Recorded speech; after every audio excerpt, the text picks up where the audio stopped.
I bought a bookshelf on Gumtree recently. On this particular day, I found 2 bookshelves that worked for me in terms of cost and, more importantly, geographical convenience, because I'd be f***ed if I'm driving to Broadmeadows to pick up a bookshelf, right? So I type in bookshelf and I see the 2 things and I'm like, okay, one seller is Kathy, the other is Morgan. I send them both the same text message. Hello, I saw your bookshelf on Gumtree. Is it still available? Kathy texts back straight away saying, sorry, it went this morning. That's cool, Kathy. I'm sorry I gave you an annoying voice in the retelling of this story. Morgan's response came through a couple of minutes later and simply read, it was my wife's bookshelf. How do you respond to that? Aside from the fact that it doesn't answer my f***ing question, his use of past tense in that sentence unnerved me slightly.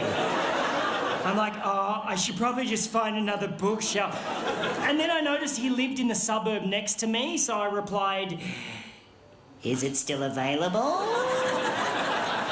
He responded with the letter Y. Just a Y? Is he asking me why I want to know if it's still available? Or is it a Y for yes, and he's so in the throes of grief that he can't manage the E and the S? I assume it's a Y for yes, so I respond, cool, I'll take it. When's a good time to come and pick it up? No reply for 15 minutes. I'm like, oh, he's forgotten about me, f*** it, I'll find another bookshelf. And then when his reply actually does come through, I realise he spent those 15 minutes crafting his response because it's a f***ing thesis. He must have felt so bad about only using a single consonant in his previous text that he just massively overcompensated with this one. Also, for some reason, felt that the use of punctuation entirely unnecessary. So it's just one obscenely long sentence which reads, you must come and pick up now. I only have short time here at house and also it wide. So bring van or trailer and there stair. But I can help you carry downstairs. If you come park out front, walk up past ring bell and I will help you carry it to trailer or van. I only accept cash and if you do not come now, I will sell it someone else.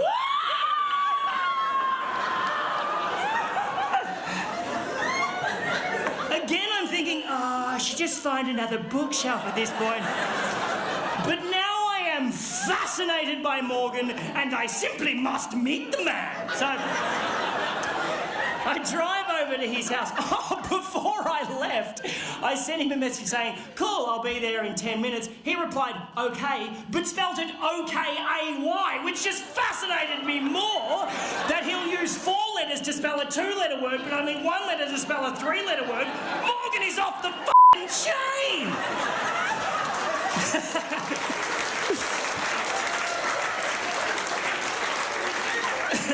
And as I'm driving over to his house, I'm trying to picture what he's going to be like, you know. His pidgin English might suggest ethnicity of some sort, but I don't want to racially profile him.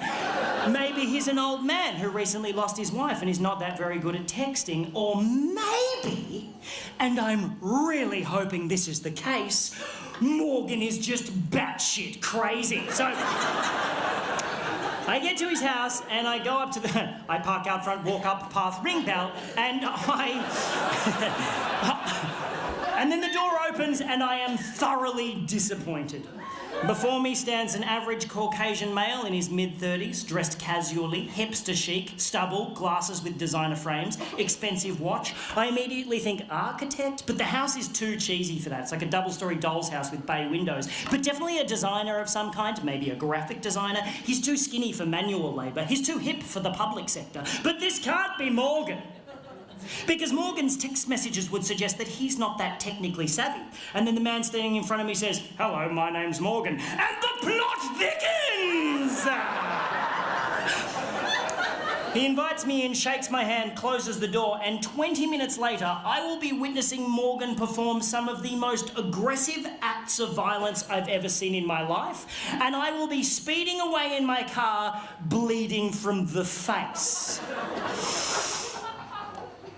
Here's how this shit went down. I go into the house and I notice 2 things immediately. 1, This is a house in the throes of renovation. Nothing too extreme, but there's like drop sheets on all the furniture, there's freshly painted walls, there's a bathtub wrapped in plastic in the hallway awaiting installation. Someone's doing some work on this house. The second thing I notice, on the way up the stairs to the second floor, on the first floor landing, is a wedding photograph featuring a very cleanly shaven Morgan with a very beautiful bride, very much in love. The photograph is very much on the floor and the glass in the frame is very much smashed. She's not dead, she's left him, and the plot thickens a bit more for Morgan. And as Morgan unceremoniously, kicks the photo frame to one side on the way up the stairs, I really wanted to pry into Morgan's life and ask heaps of inappropriate questions. But he was clearly a broken man. He had this terrible air of sadness around him, so I didn't want to intrude. Luckily for me, though, I didn't have to, because Morgan immediately began oversharing and told me the whole fucking story. Thank you, Morgan. I shall hang off your every word and then retell your tale to 200 strangers and record it for a fucking DVD.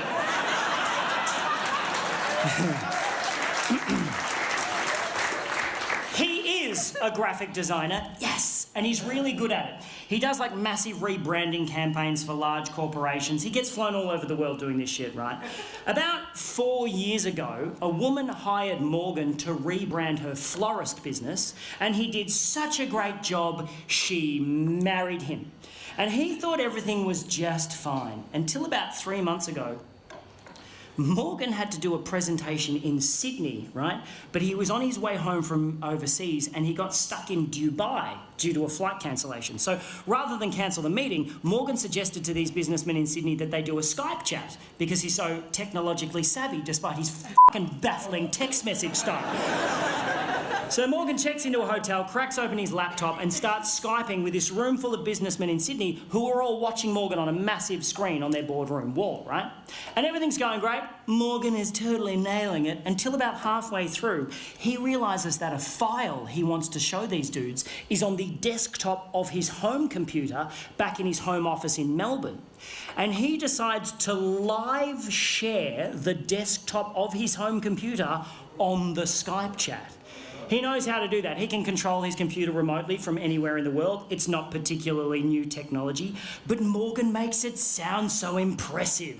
So this room full of businessmen are all watching keenly Margaret, bring in some biscuits. There's some newfangled shit going on in here. As Morgan clicks a few buttons and brings up the desktop of his home computer on the Skype chat. Now, what Morgan doesn't realise is that his wife has been using the photo booth app on that particular computer to take pictures of herself. To take naked pictures of herself. To take naked pictures of herself doing some pretty fucked up shit. It's embarrassing to say the least. Just as Margaret came back in with the biscuits, I've got you the... Now, those of you who are familiar with the photo booth app will know that how it works is it accesses the built-in camera in your computer and with a click of a button takes a photo of you when you're standing in front of the screen. And if you know that, you'll also know that if you leave that application open, the camera also stays open, witnessing whatever may be happening in front of the computer in real time, such as your wife in your home office fucking your best mate.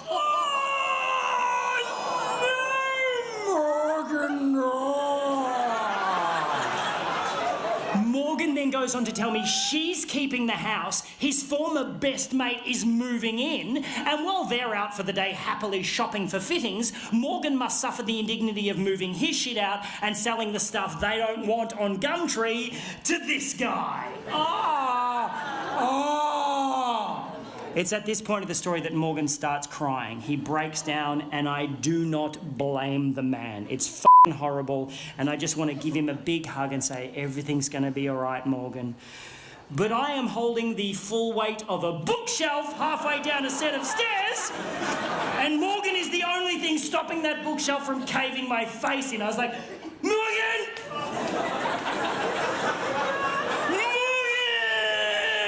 And Morgan managed to pull himself together for about 8 seconds and then just went bah and let the bookshelf go. I fell backwards. It literally rolled over me and took out the light hanging above the staircase. I'm now lying on my back getting showered in broken glass as the bookshelf turned end over end and just went thonk right through a freshly painted wall at the bottom of the stairs. I'm like,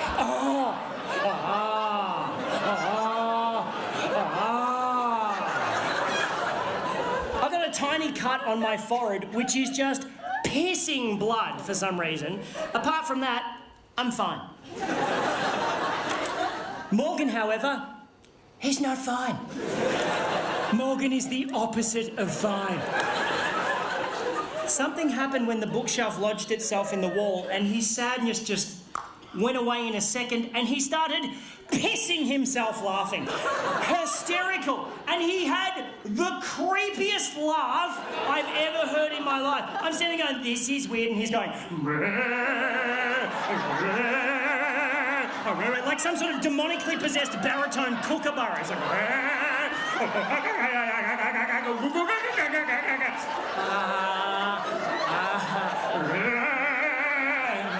can I still have the bookshelf? He's like, we extracted from the wall. The bookshelf, incidentally, showing no sign of having just rolled down a staircase and smashed through a wall. We carried it out to my car. We had to stop about 6 times because Morgan was like, hang on a minute. We got it to my car, put it on the trailer, and Morgan was in such a great mood, he let me have the bookshelf for free. Oh!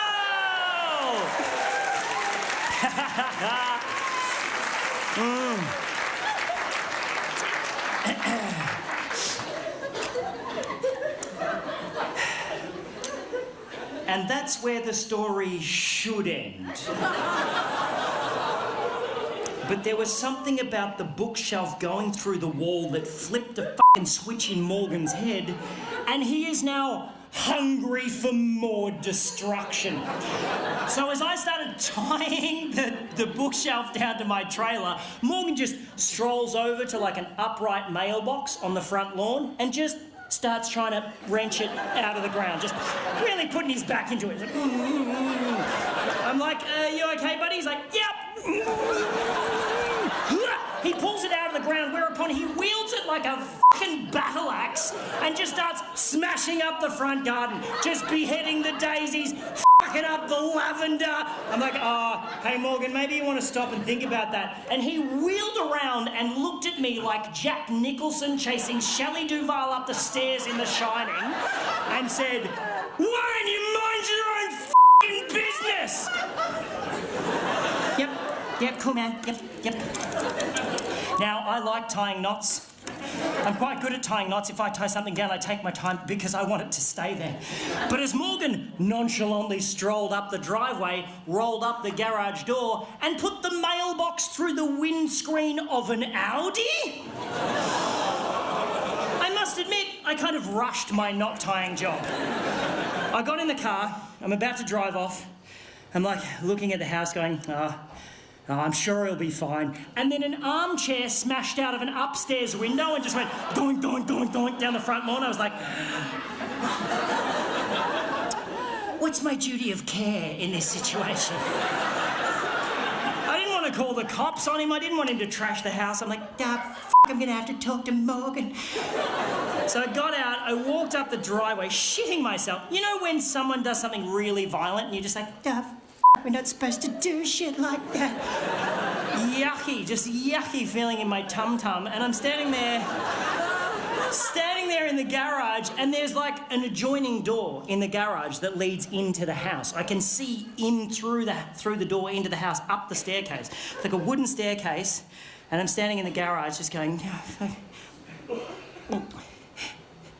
Morgan! Like I was calling a cat for its dinner. Like, Morgan! Moggy, moggy, moggy, moggy, moggy! And then I notice a small trickle of water start to come from the top step. And then a little bit more water, and then quite a lot of water. Just pissing down the stairs like a shitty water feature. I'm like, that can't be right. And then Morgan appeared on the top step holding a hammer like this. Bah! I was like, whoa! He's like, "Brrr." Starts running at me, wielding the hammer, going, "Brrr." I'm like, oh no, man, I just wanted to buy a bookshelf. He's like, "Brrr." Brrr. Runs straight past me. I'm like, where are you going? He's like, "Brrr."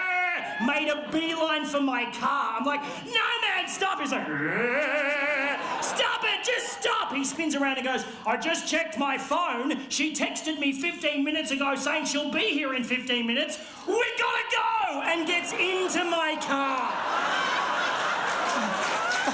Jesus. Man.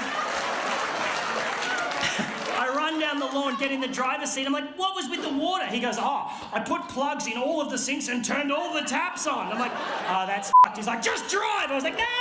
I took off so quick, rounded the corner at the end of his street, and the bookshelf just went, boosh, and exploded against the guardrail. Just exploded in a shower of badly tied knots and broken dreams. So me and Morgan just fucking left it there. Like a little breadcrumb for his ex-wife to find on the way home to her destroyed gingerbread house. I dropped Morgan at a train station. I have never seen him again. And that, my friends, is why I no longer shop on Gumtree. Thank you very much. Thank you very much.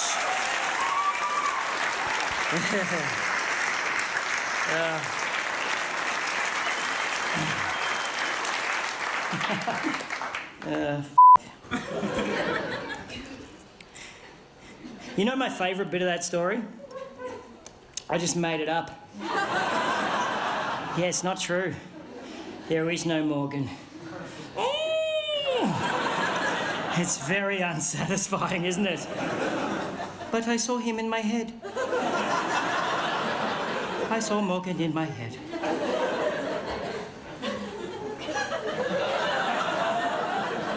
Why is it we can feel so robbed when someone tells us a story we just heard isn't true, and yet so satisfied at the end of a fictional novel? Huh? I don't know. You know the other great thing about that story? First draft. F*** you, Hemingway!